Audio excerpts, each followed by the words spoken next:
بسم اللہ الرحمن الرحیم۔ دوستو، آج کی ویڈیو بہت ہی انٹرسٹنگ ویڈیو ہے۔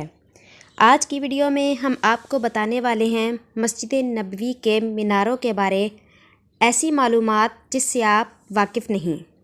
مدینہ منورہ کی زیارت کرنے والوں کے دلوں کو مسجد نبوی کے 10 میناروں کا منظر بہت بھاتا ہے۔ یہ اسلامی طرز تعمیر کا اظہار کرنے والے ایک اہم ترین مقام کی حیثیت رکھتے ہیں۔ ان میناروں کو شہر کی ہر سمت سے دیکھا جا سکتا ہے۔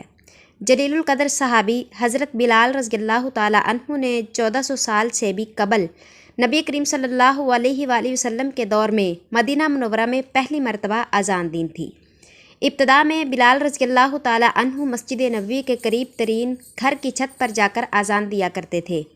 اس کے بعد بھی یہ سلسلہ اسی طرح چلتا رہا، یہاں تک کہ اموی خلیفہ الولید بن عبد الملک کا دور آ پہنچا۔ انہوں نے مدینہ منورہ کے لیے اپنے گورنر عمر بن عبدالعزیز رحمہ اللہ کو ہدایت کی کہ مسجد نبوی کو بڑا کرنے کا کام کیا جائے۔ اس اضافے کے دوران ہی 4 میناروں کی تعمیر ہوئی جو مسجد کے ہر کونے میں تھا۔ یہ مسجد نبوی کے لیے تعمیر ہونے والے پہلے مینار تھے۔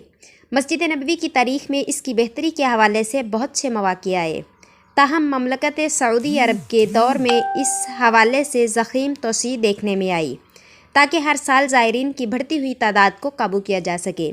اس جدید دور میں شاہ عبدالعزیز آل سعود نے 1370 سے 1375 ہجری کے درمیان پہلی ترمیم کی۔ اس دوران جنوبی سمت کے 2 میناروں کو باقی رکھا گیا جبکہ بقیہ 3 کو ختم کر دیا گیا۔ شاہ عبدالعزیز نے ان کے بدلے شمالی سمت کے کونے میں 2 نئے مینار بنوائے۔ ان میں سے ہر ایک کی بلندی 70 میٹر تھی۔ ہر مینار 4 منزلوں پر مشتمل تھا۔ سال 1406 سے 1414 ہجری کے درمیان بھی مسجد نبوی کی توسیع کا کام جاری رہا۔ اس دوران 6 دیگر مینار تعمیر کیے گئے۔ ان میں سے ہر ایک کی بلندی 104 میٹر تھی۔ اس طرح مسجد نبوی کے میناروں کی مجموعی تعداد 10 ہو گئی۔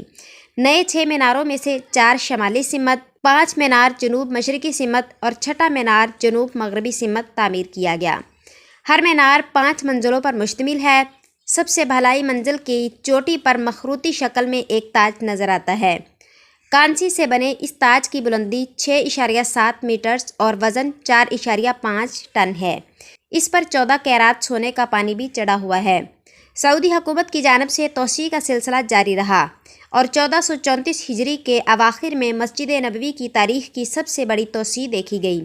اس کا مقصد مسجد میں اور اس کے اطراف نمازیوں کی گنجائش 20 لاکھ تک پہنچانا تھی۔